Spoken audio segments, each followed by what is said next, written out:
Hello, everyone. Thank you very much for joining us again as we look at something very different, I think, on our Sunday school lessons here from St. Mary's. I suspect that you all know what a calendar is. That's pretty straightforward. Now, maybe nowadays we don't use a calendar as much as we used to. Maybe nowadays we use our cell phone to tell us most everything we need about that. But I have a copy of a calendar here because I want to talk to you a little bit about calendars, actually, and about the year. Now, we all know that calendars have a lot of different places where they start. For example, just a few weeks ago, we started a whole new year, right? The year 2021, and we started that on January 1st because our years start on January 1st and they go all the way around until they come to December 31st. And we just finished that cycle. But of course, if you're in school, you know that the school year starts in a different time and a different place as well, doesn't it? It doesn't start in January as much. The new school year starts in September. So in September, you start a new grade, and that school year will start in September and it'll go around until it comes to June or so, or something like that. We also know that, for example, if you play sports, you know that sometimes sports will begin. Hockey, for example, will begin maybe in September or October or November or something like that. It might not have happened quite that way this past year, but that will go through the winter and then maybe wrap up in March or April or something like that. If you play soccer, you know that the soccer season, the soccer year, starts maybe in March or April or May or sometime like that, and goes through the summer and maybe wraps up in the fall. So there's a lot of different ways of measuring the year, not just from January to December, but September to June, for example, or March to October, depending on who's doing the marking of the year. Well, the church, of course, also marks the year. And you may remember back in December, at the beginning of December, we talked about the start of a whole new year for the church, and that was the season of Advent. In fact, I've actually brought a calendar with me right now so that you folks can get a sense of that. See if I can hold that up in some kind of way. So there's a calendar there, and you may, if you can tell on your picture there, you may see that in the 1st of December or so, the colors in December are the color purple. That's because we mark the season of Advent. We remind ourselves that it's the season of Advent, the beginning of a whole new church year, with the color purple. It reminds us about Jesus as our King, coming to be our King, because the season of Advent, as you may remember, talks about getting ready for the coming of Jesus. And then, of course, after Advent, we have Christmas, and Christmas lasts not just for a day, but it lasts for 12 days. And you may remember that after Christmas, we celebrated Epiphany, right? The visit of the wise men. And of course, the last number of weeks, we've been talking about Epiphany stories, stories that show us who Jesus is by things that he did and things that he said. So Jesus being baptized, for example, you may remember that, or Jesus turning water into wine was another example. And last week, we talked about Jesus showing forth his glory as God, the bright light of the transfiguration. Those are all Epiphany stories. Well, in a few weeks' time, we're going to start a whole new season of the church year called the season of Lent. We're going to begin that on February 17th.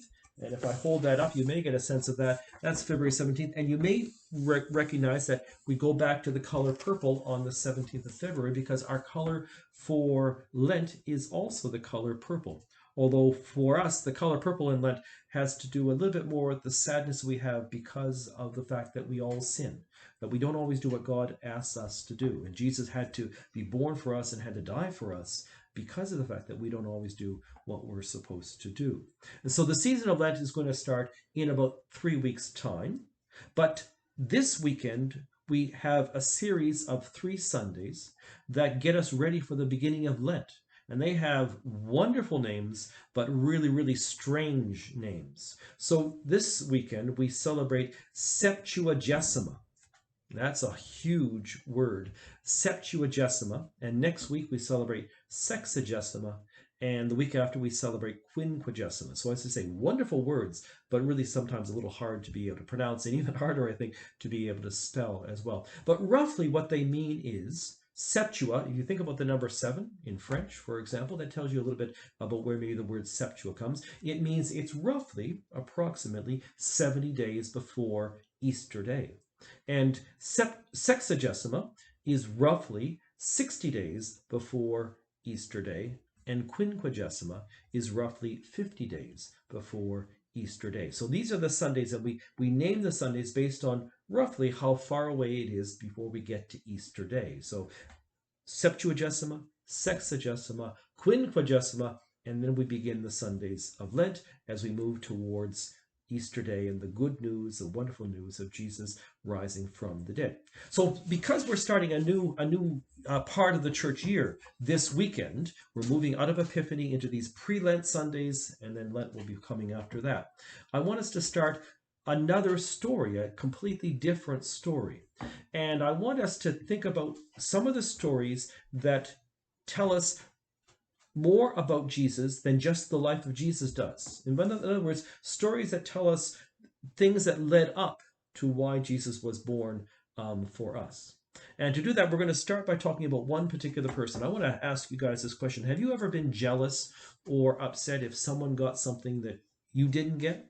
So sometimes that happens with our brothers or sisters. Sometimes it can happen with our neighbors or our kids in school. You know, maybe we think they're very, very lucky and they got a prize that we didn't get, or they got a reward that we didn't get. And especially, of course, if we thought we worked just as hard as they did and they got something and we didn't. So sometimes we can get jealous about things like that. God told us and warned us of the dangers of that, because he told us not to covet. He told us not to worry about having what someone else has, because if we worry about what someone else has, we'll forget and not be grateful for the things that we do have. But this is a story we're going to talk about today about what happens and the bad things that can happen when we are jealous or resentful when someone else has something that we think we want. Long time ago, a long time ago, there was a man who had 12 sons, and he loved one of his sons more than all the others. He shouldn't have done that, but he loved one of his sons more than all the others. And the one that he loved more than the others was a son named Joseph. And he loved Joseph so much that he gave Joseph a wonderful coat. Coat of many colors, sometimes we say. I will have a picture of that right here, a coat of many colors, and that caused some problems. But before we talk about the problems, Janice is going to work on a craft, and I'm going to work on a craft, and then we'll come back to the story. You can talk about the craft that you're working on. I'm making the coat of many colors. So all I've done is cut out a shape like a coat or a dress or a garment of some kind.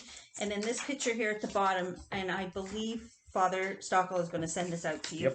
Yep. You can just use strips. I have material because I had some left over. You can see my handful of strips of material there that I'm going to use, but you could use strips of colored paper. You'll never guess what those strips of fabric are left over from. I bet you can. They're from mask making because we're all wearing masks now. So I'm going to use my strips, but you can use paper, or if you only have white paper, you can use some of your coloring stuff like markers, pencil, crayons, or whatever, and color the strips and then attach them onto your template of a coat. So I'm going to work on that, and you can tell them about what you're working on. And actually, I should mention, there's all you need to do is just draw your own kind of template of whatever coat you want it to look at. We're not going to send one out. It's not that hard to just draw an outline of a coat. So the craft, while Janice is working with that craft, I'm going to show you the craft that I'm working on, because I want you to, I said earlier that this story tells us something about why Jesus was born for us and why Jesus came to be born for us. And I'm going to send out this craft. It's going to look something. I'm going to actually make a cube. So I sort of, as you can see here, I've cut along the outside lines and I'm folding those things together. And now what I need to do is I need to tape those things together. So I'm going to try to do that in just a second here. I think I can figure this out. And this one we're going to send out. This is going to make a cube. You may remember, I think we made a cube way back at Thanksgiving, actually. A cube of graces, I think, at that point in time. So I'm going to finish up making this. There we go. I think that one worked reasonably well. I don't know why we don't have three hands. Don't you think that would be useful sometimes? Especially when we're trying to do something like this. So let's run this one in here. And I think that's going to work. That's nice.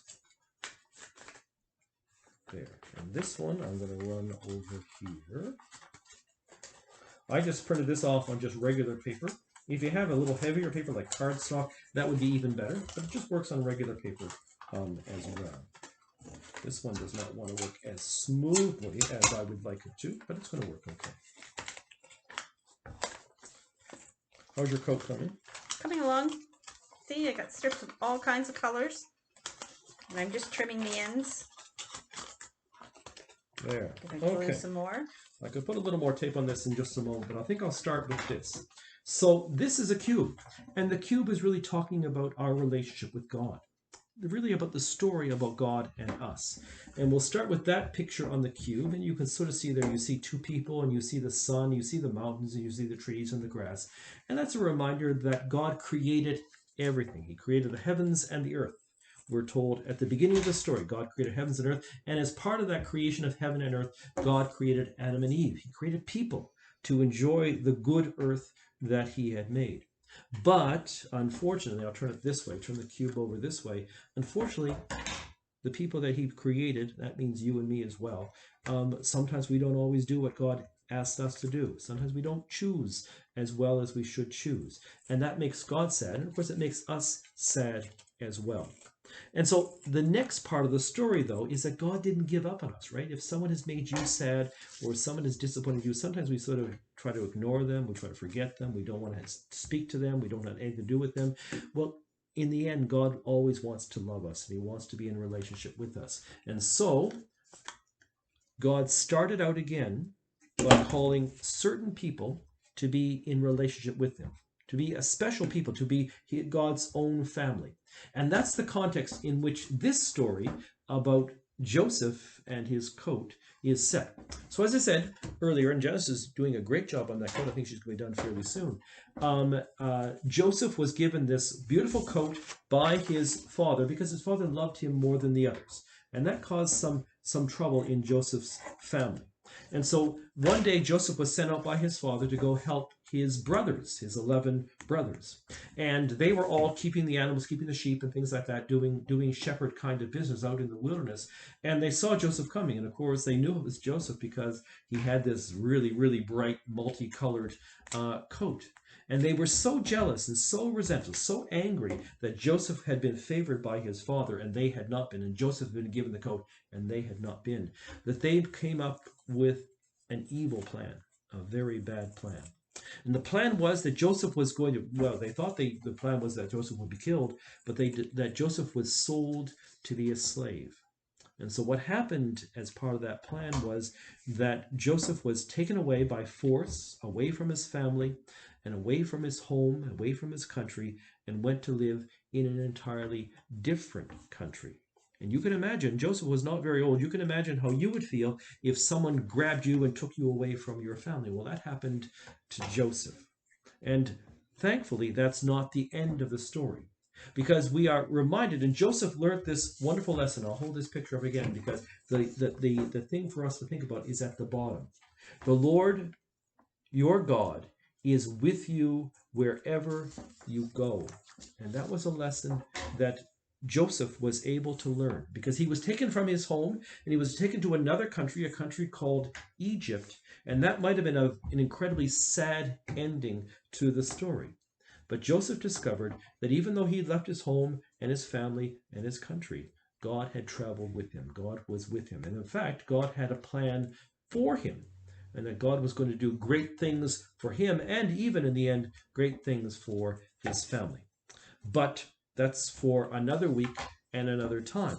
There we go. Nice timing. There we go. So there's Genesis' coat of many colors, all set apart for Joseph. We have some other crafts that we're going to send out as well. We'll send out the link to the information where you can read the Joseph story, about the story about Joseph and his coat, and we can make some other things. We got some fun kind of things. You can actually color that and make a stick puppet out of Joseph. And if you like doing mazes, because they're amazing, you can actually try to connect Joseph with 4 of his brothers through the maze as well. And we have some other things that we're going to send out as well.